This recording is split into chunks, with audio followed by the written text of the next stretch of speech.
Dalam wadah masukkan 6 butir kuning telur,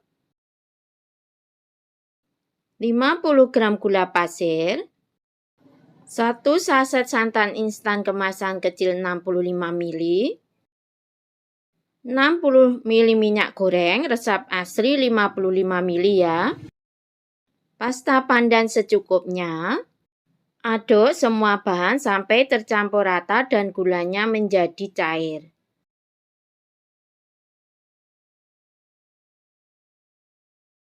Dengan cara diayak tambahkan setengah sendok teh baking powder, 140 gram tepung terigu protein rendah. Ayak agar tidak ada bahan yang bergerindil. Untuk tepung terigunya tadi sudah saya campur dengan seujung sendok teh garam. Aduk-aduk perlahan semua bahannya sampai tercampur rata dan menjadi licin seperti pasta ya. Jangan terlalu kencang-kencang mengaduknya atau terlalu kuat agar nanti tidak terlalu menggumpal. Kemudian sisihkan terlebih dahulu. Dalam wadah masukkan 6 butir putih telur. 1 sendok teh air jeruk nipis. Kemudian mixer menggunakan kecepatan yang paling tinggi. Setelah busanya agak banyak, masukkan 80 gram gula pasir, masukkan secara bertahap sebanyak 3 kali. Jika tidak ada air jeruk nipis, bisa diganti dengan 1 sendok teh cuka makan atau diganti dengan sejumput cream of tartar. Untuk putih telur, jangan sampai ada kuning telurnya yang ikut ke putih telurnya ya. Nanti putih telurnya susah mengembang dan tidak bisa kaku. Wadah yang dipakai dan mixernya juga harus terbebas dari air ataupun minyak. Mixer putih telurnya sampai kaku saja. Jangan overmix ya memixernya, nanti hasil sipon cake-nya juga tidak bagus. Seperti ini ya kira-kira hasilnya.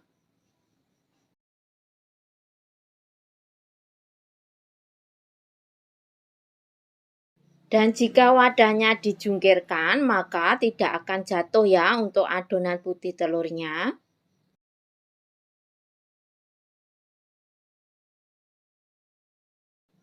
Ambil sepertiga bagian adonan putih telurnya tadi, masukkan ke dalam campuran kuning telurnya. Campur dengan cara diaduk balik perlahan sampai adonan putih telur dan adonan kuning telurnya tadi tercampur rata. Tambahkan sisa putih telurnya, masukkan secara bertahap ya agar mudah saat mencampur. Untuk yang baru menemukan channel ini, boleh dong di like, subscribe, komen, dan bisa dibagikan ke teman sosial media kalian jika dirasa videonya bermanfaat. Terima kasih.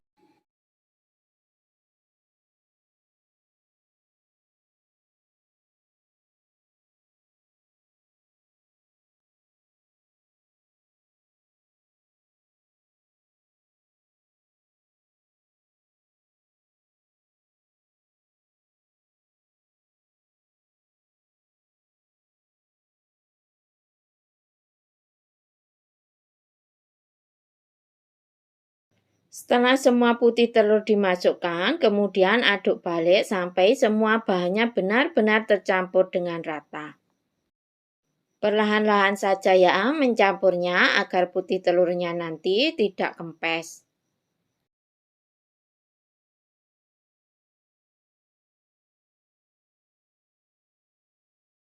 Loyang saya memakai loyang bongkar pasang.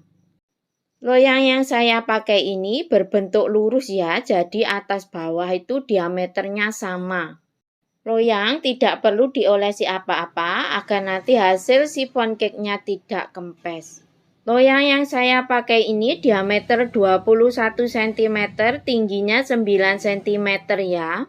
Ini loyang yang saya punya saat ini. Loyang ini sudah jadul. Jadi jika ingin memakai loyang yang diameter 20 cm juga boleh. Yang bawahnya kecil, atasnya lebar. Jadi nanti hasil sipon cake-nya akan terlihat bagus dan merekah. Tapi jika potong-potong, saya lebih suka yang bentuknya lurus seperti ini karena nanti potongan sifon cake-nya akan berbentuk lebar atas bawah.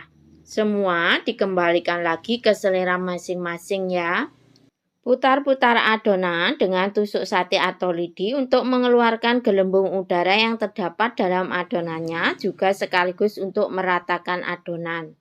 Bawah loyang sengaja saya alasi dengan loyang lagi ya, agar nanti adonannya tidak merembes keluar. Oven sudah saya panaskan terlebih dahulu menggunakan api sedang ya. Saya panaskan selama kurang lebih 15 menit. Panggang adonan selama kurang lebih 55 menit. Tentunya disesuaikan juga dengan karakter oven masing-masing karena tiap oven karakternya berbeda-beda.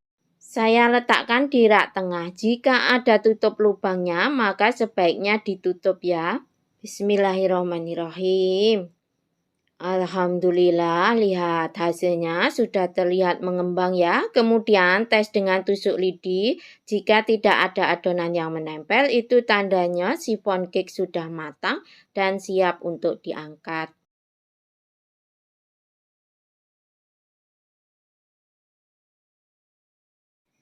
Segera dinginkan dengan cara ditengkurapin seperti ini ya, atau dijungkirkan loyangnya.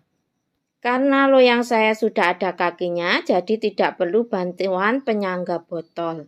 Dinginkan selama 1-2 jam. Ini 1,5 jam ya punya saya dinginkan.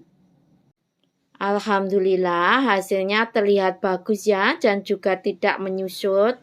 Jika agak menyusut pun itu wajar ya, selama menyusutnya kurang lebih 1-1,5 cm.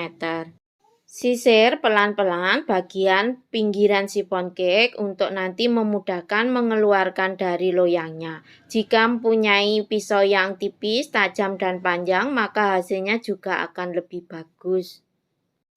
Jangan naik turun pisaunya ya, nanti sifon cake-nya bisa rusak. Dengan tusuk sate, saya beginiin ya untuk bagian tengahnya, biar nanti mudah juga saat melepas. Kita angkat bagian tengahnya dan bagian pinggirannya agak ditekan. Boleh juga agak didorong dari bagian bawah ya. Masya Allah, lihat hasilnya sudah terlihat cantik dan juga menul-menul. Sisir juga bagian bawahnya ya, masukkan sampai ke dalam untuk pisaunya.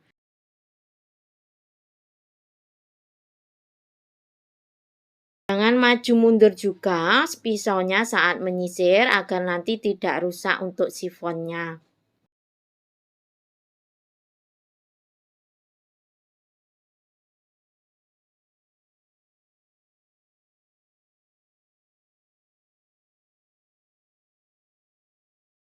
Jika kita mempunyai pisau yang tipis, panjang dan tajam, maka bagian ininya tidak akan tertinggal ya.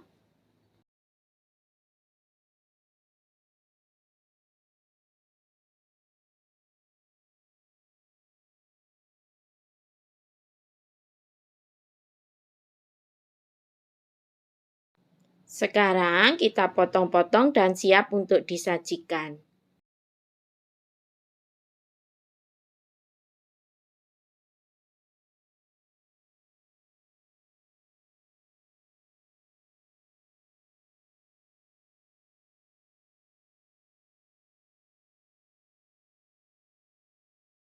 Masya Allah, lihat hasilnya sudah terlihat benar-benar lembut ya teksturnya. Perpaduan santan dan pandannya waktu di oven tadi benar-benar sudah menggugah selera.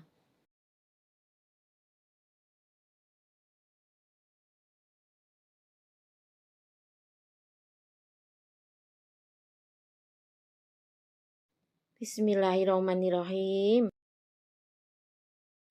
Alhamdulillah rasanya benar-benar lezat sekali, super lembut, benar-benar recommended.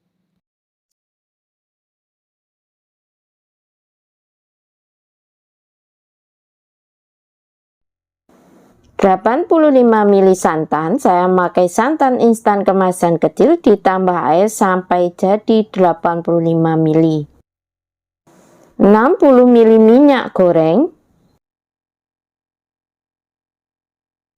1/4 sendok teh garam, pasta pandan sesuai selera. Aduk semua bahan sampai tercampur rata. 100 gram tepung terigu protein rendah, masukkan dengan cara diayak agar tidak ada yang bergerindil.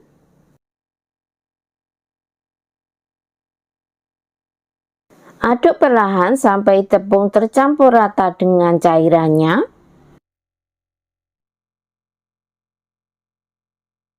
5 butir kuning telur, kemudian aduk kembali sampai tercampur dengan rata. Saat mengaduk jangan terlalu kuat-kuat agar hasil adonannya tidak mengaret. Hasil adonannya akan seperti pasta ya. Lalu sisihkan terlebih dahulu. 5 butir putih telur, dan jangan sampai ada sedikit pun kuning telur yang ikut dalam putih telurnya ya, nanti bisa menyebabkan tidak mengembang. Kemudian mixer menggunakan kecepatan yang rendah sampai putih telurnya berbusa saja. Tambahkan 1 sendok makan perasan air jeruk nipis. Mixer kembali menggunakan kecepatan yang sedang. Setelah beberapa saat di mixer, tambahkan 100 gram gula pasir, masukkan bertahap, saya masukkan sebanyak 3 kali ya. Kemudian mixer menggunakan kecepatan yang paling tinggi. Saat memasukkan gulanya, jangan terlalu lama ya untuk jaraknya agar nanti tidak keburu beku untuk putih telurnya. Mixer adonan putih telur sampai kaku ya, tapi jangan over mix juga, nanti menyebabkan putih telurnya susah dicampur ke dalam adonan tepungnya tadi. Adonannya sudah terlihat ada jambulnya seperti itu ya. Dan saat diangkat memakai spatula itu tidak mudah jatuh untuk putih telurnya. Masukkan adonan putih telur ke dalam adonan kuning telurnya tadi. Ini nanti saya masukkan bertahap 3 kali. Aduk balik perlahan dengan bolen whisk untuk mencampurnya ya. Saat mengaduk jangan terlalu kuat-kuat agar nanti hasil chiffon cake-nya tidak gagal. Agar tidak kelamaan nanti mengaduknya, jadi asal sudah agak tercampur lalu kita tambahkan lagi untuk adonan putih telurnya.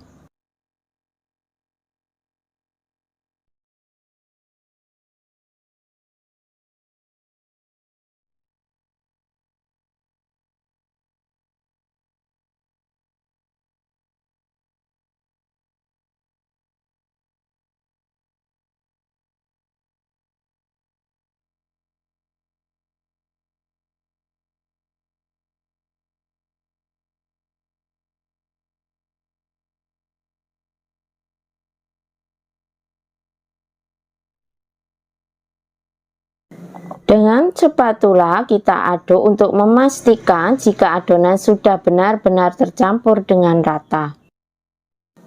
Masukkan adonan ke dalam loyang. Loyang saya memakai diameter 18 cm, tinggi 10 cm. Loyang tidak diolesi dengan apapun ya.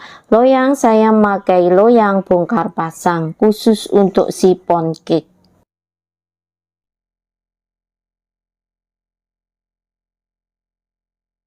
Dengan tusuk sate, putar-putar adonannya ya, ini untuk meratakan adonan sekaligus nanti agar hasil chiffon cake-nya itu tidak terlalu berlubang-lubang besar. Hentakkan loyang perlahan 3 kali untuk mengeluarkan gelembung udara yang terperangkap dalam adonannya. Oven sudah saya panaskan terlebih dahulu selama 10 menit memakai api atas bawah dengan suhu 170 derajat. Jadi saat menyiapkan adonan tadi, ovennya sudah dipanaskan ya. Jadi ini dipanggang terlebih dahulu 170 derajat menggunakan api atas bawah. Setelah dipanggang kurang lebih 20 menit dan atas chiffon cake-nya sudah terlihat berkulit, kemudian nanti saya beri slice-nya ya. Nanti itu mekarnya itu beraturan jadi tidak berantakan. Gunakan pisau yang runcing dan tajam. Untuk menyayatnya saya tidak mengeluarkannya dari oven ya, jadi saya biarkan di dalam oven seperti ini saja. Agar hasil sayatannya sama, saya memakai patokan kaki yang ada di pinggiran loyangnya itu ya, jadi seperti terlihat dalam video.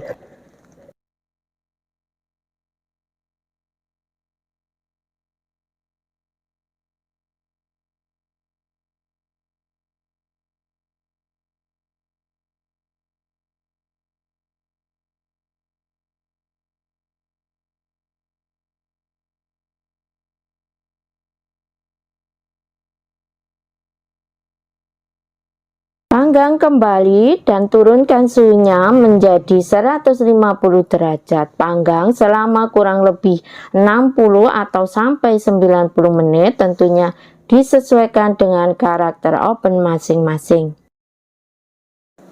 Ini setelah kurang lebih 60 menit saya panggang, kemudian akan saya tes dengan tusuk lidia untuk tingkat kematangannya.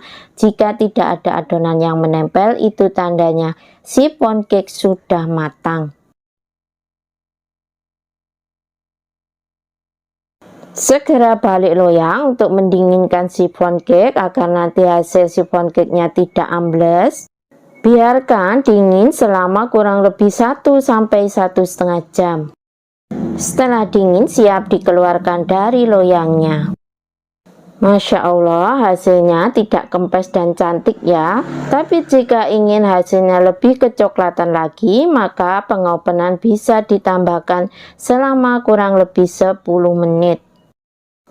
Tekan-tekan bagian pinggiran chiffon cake-nya untuk mengeluarkan chiffon cake dari loyangnya.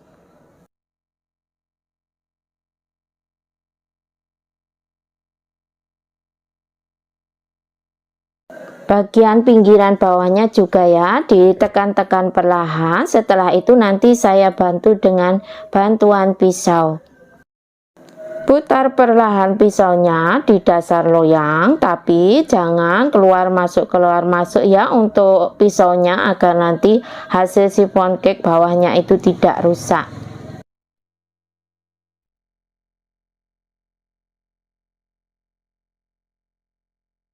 Kemudian kita tarik perlahan-lahan ya untuk cetakannya. Maaf ya, tadi saya lupa bagian tengahnya tidak saya bantu dengan agak ditekan, jadi ada yang sedikit lengket di cetakan.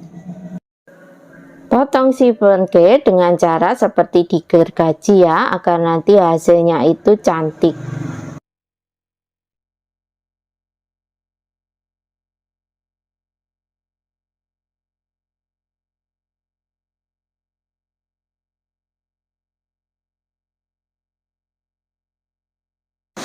Alhamdulillah, teksturnya sudah terlihat lembut, pori-porinya kecil dan juga halus.